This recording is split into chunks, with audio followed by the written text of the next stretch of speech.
On December 17, 1944, at 0600 hours, the temperature at Malmedy Crossroads in Belgium had plummeted to 18 degrees Fahrenheit. Through the pre-dawn darkness and swirling snow, Oberleutnant Werner Potschke led a veteran Waffen SS reconnaissance patrol consisting of 11 men from the 1st SS Panzer Division, Leibstandarte Adolf Hitler.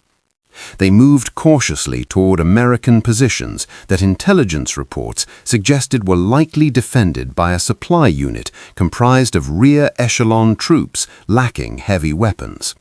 The German forces expected easy pickings from what they believed would be logistically oriented soldiers rather than combat-ready defenders. What remained invisible through the darkness and snow was a seemingly ordinary olive-drab GMC CCKW 6x6 truck that possessed a modification destined to fundamentally alter the principles of mobile warfare. Mounted on its flatbed sat a 3-inch 50-caliber naval anti-aircraft gun, the same weapon system that protected American destroyers from Japanese aircraft in the Pacific Theater. This particular gun, now positioned on a truck chassis in the Belgian Ardennes, possessed the capability to fire 15 rounds per minute of 50-pound high-explosive shells. The crew operating this weapon consisted of 5 sailors from the U.S. Navy Armed Guard who had been attached to Army logistics units in what the Navy characterized as a temporary deployment arrangement. At 0615 hours, the truck's commander, Chief Petty Officer James Michael Donnelly from Boston, Massachusetts, detected movement through his binoculars. He identified German infantry advancing in tactical formation at approximately 400 yards distance. He addressed his crew with grim determination, informing them they had surface targets and ordering them to load high-explosive rounds and prepare to commence firing on his command. The events that unfolded during the subsequent 4 minutes would generate a legend that spread through German ranks with remarkable speed, outpacing official intelligence reports. The phenomenon known as the Devil Trucks had arrived on the Western Front, and the Wehrmacht was about to receive a harsh education in American industrial improvisation that could transform a supply truck into a weapon system of devastating lethality. The concept of mounting heavy weapons on truck chassis was not entirely novel, as military forces had experimented with self-propelled guns since World War I. However, what distinguished the American approach as revolutionary was the unprecedented scale, the audacity of execution, and the remarkable variety of weapons they mounted onto standard commercial truck chassis. The origins of this program traced back to early 1943, when the U.S. Navy confronted a logistical challenge. They had manufactured thousands of 3-inch 50-caliber anti-aircraft guns intended for destroyer escorts and cruisers, but production had significantly outpaced ship construction rates. Warehouses were accumulating weapons that lacked platforms for deployment. Simultaneously, the Army required mobile anti-aircraft defense for its advancing columns in North Africa and Italy. Someone within the military command structure, though historical accounts vary on the exact individual, proposed an elegantly simple solution: mount the naval guns on trucks. The GMC CCKW, America's workhorse 6x6 cargo truck, possessed sufficient load-bearing capacity to handle the weight. The Navy maintained trained gunners for these weapons. The Army desperately needed mobile firepower. The combination of these factors made the solution seem obvious in retrospect. What began as an improvised solution to address immediate tactical needs evolved into a comprehensive program that would eventually field over 2,000 gun trucks of various configurations. The program produced several standardized variants. The M51 multiple gun motor carriage mounted quad .50 caliber machine guns. The M16 carried 4 .50 calibers in a powered turret. The M15 combined a 37mm cannon with twin .50 calibers. The improvised naval gun trucks, which never received official designation, mounted weapons ranging from 3-inch 50s to 5-inch 38s. When German intelligence first encountered these vehicles in Italy during the summer of 1943, they filed reports that reflected significant underestimation of the threat. One German analysis noted that the Americans were mounting anti-aircraft weapons on trucks, characterizing this improvised approach as demonstrating their inability to produce proper self-propelled anti-aircraft platforms. The assessment concluded that the vehicles lacked armor, proper fire control systems, and tactical mobility, rating them as presenting minimal threat to armored forces. This assessment would prove catastrophically incorrect, but it reflected deeper German assumptions about American military culture and industrial capacity. German military planners believed that improvisation indicated desperation rather than innovation, and that proper military vehicles required years of development and specialized manufacturing capabilities. The concept that Americans would simply mount a destroyer's anti-aircraft gun onto a truck and deploy it directly into combat seemed amateurish by German standards of military engineering. The irony was substantial, given that Germany had pioneered self-propelled anti-aircraft guns with the Flakpanzer series, which were sophisticated vehicles built on tank chassis with complex fire control systems. However, German production could never match the overwhelming demand. By late 1944, the Luftwaffe and Army together fielded perhaps 3,000 mobile anti-aircraft platforms of all types. America, through its truck-mounted gun program, had fielded more mobile anti-aircraft platforms simply by combining existing trucks and existing weapons in innovative configurations. Chief Petty Officer Donnelly had joined the Navy in 1942, received training as a gunner at Naval Station Great Lakes, and expected to fight Japanese aircraft in the Pacific Theater. Instead, the Navy assigned him to armed guard duty, protecting merchant convoys in the Atlantic. When his ship was torpedoed off Iceland in March 1944, the survivors were reassigned to the gun truck program. Nobody provided clear explanations for why Navy gunners were being attached to Army units, and nobody clarified the chain of command or established tactical doctrine for their employment. The 5-man crew received a GMC truck with a 3-inch by 50 naval gun mounted on the bed, 20 rounds of ammunition, and orders to report to 1st Army Logistics Command in England. Their training consisted of 3 days of truck driving instruction, 1 day covering Army radio procedures, and a brief lecture emphasizing the importance of not shooting friendly aircraft. The Navy assumed they possessed adequate knowledge of gun operation. The Army assumed the Navy understood what they were doing. Everyone involved assumed the arrangement would work out somehow. This casual approach initially horrified Donnelly, as Navy procedures emphasized following established doctrine and methodology. However, his gun captain, 2nd Class Petty Officer Robert Chen from San Francisco, maintained a different perspective. Chen observed that they possessed the finest anti-aircraft gun in the fleet, capable of placing 15 rounds downrange per minute, with each shell weighing 50 pounds and possessing sufficient destructive power to knock down anything short of a heavy bomber. His pragmatic assessment was that if something required shooting, they would shoot it.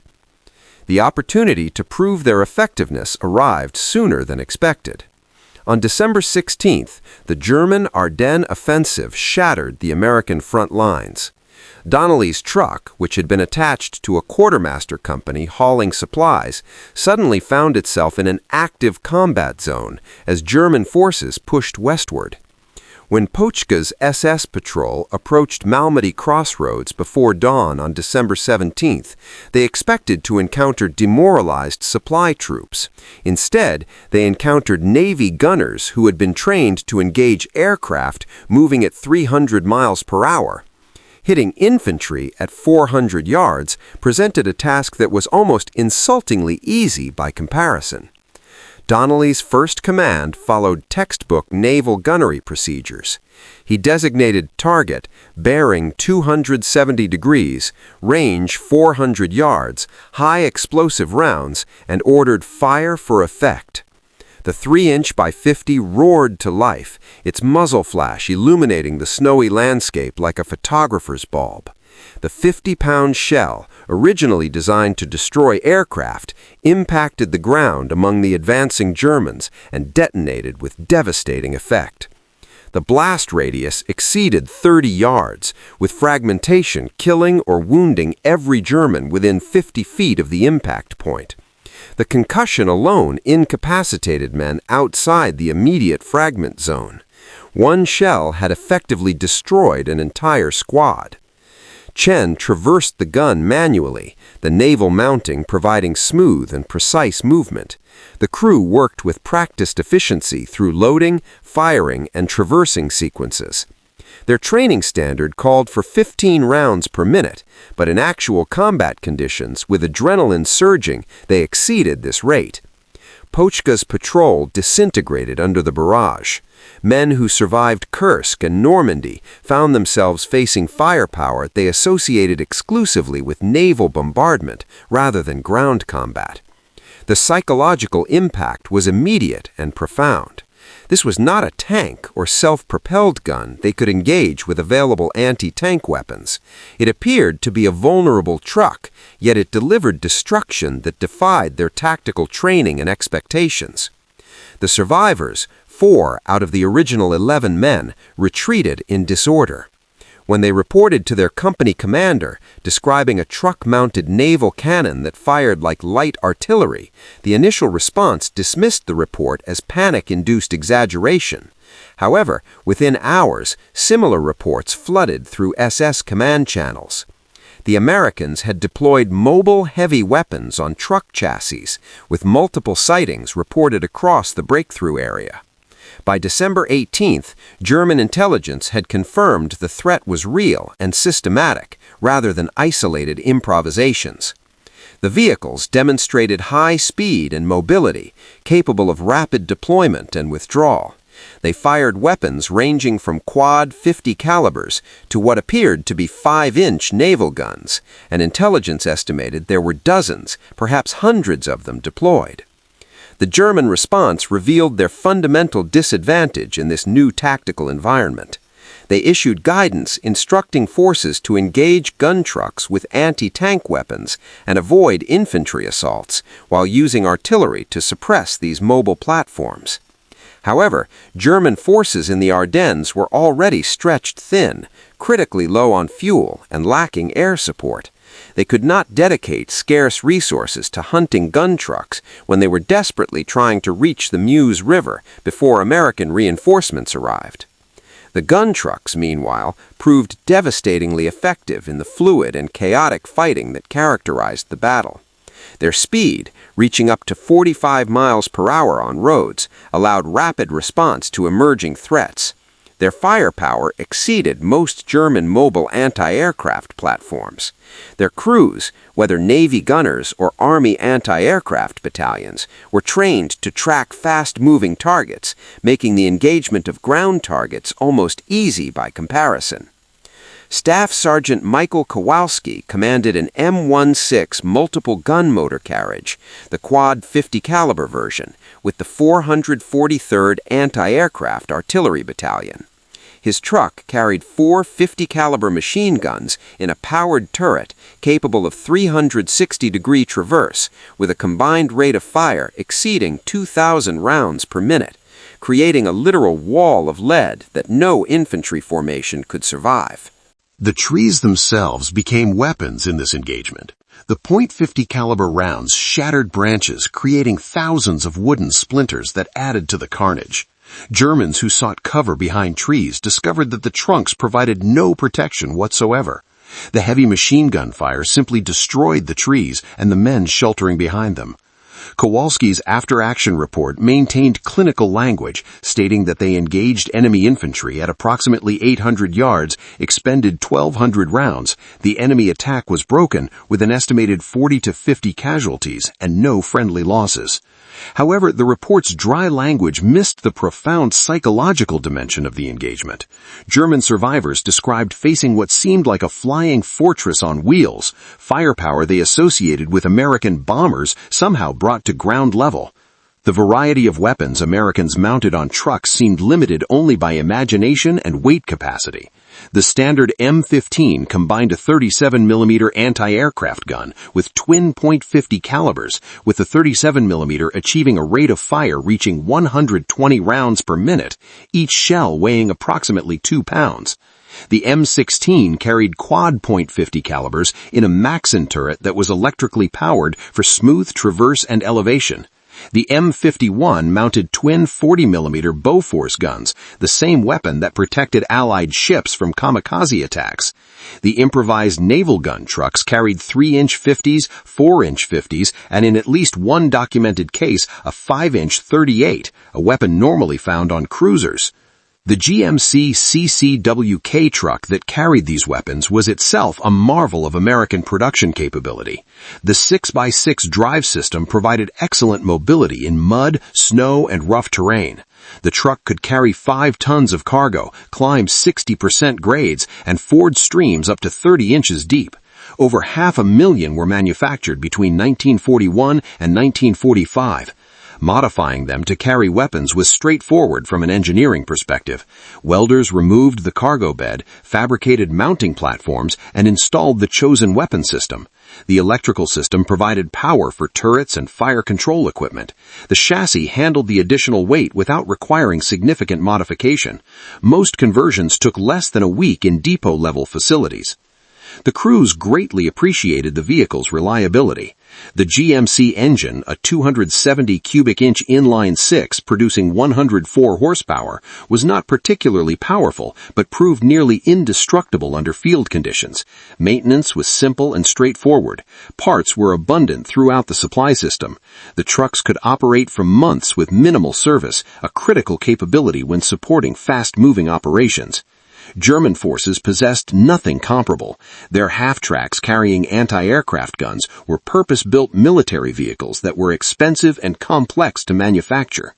The SKDF Z7/1 mounted a 37mm flak gun, an excellent weapon, but the vehicle cost approximately 10 times that of a truck. Production numbers reflected this disparity. Germany built perhaps 15,000 half-track anti-aircraft vehicles in total. America fielded over 2,000 gun trucks, plus maintained hundreds of thousands of standard trucks that could be converted if operational needs required. The Battle of the Bulge provided the perfect demonstration of gun truck capabilities. The fluid, fast-moving combat played directly to their strengths. Speed allowed rapid redeployment to threatened sectors. Firepower provided decisive advantage when they arrived. Flexibility meant they could engage aircraft, infantry, or light vehicles with equal effectiveness. On December 23rd, when weather cleared and the Luftwaffe attempted to provide support for ground forces, gun trucks demonstrated their original anti-aircraft purpose. The M15 and M16 vehicles positioned around Bastogne and other key locations created an anti-aircraft umbrella that German pilots described as impenetrable. Lieutenant Hans Müller, flying a Focke-Wulf 19 ground attack mission near Saint-Vith, encountered this wall of fire. His combat report, filed after crash landing with severe damage, described the experience.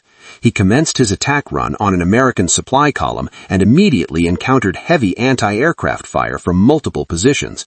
He observed tracer fire that appeared to create a solid wall. His aircraft was hit multiple times, forcing him to abort the attack. His assessment concluded that American mobile anti-aircraft density far exceeded previous encounters. The statistics supported Müller's assessment. On December 23rd alone, gun trucks of various types were credited with shooting down 42 German aircraft. This represented a success rate far exceeding previous anti-aircraft performance.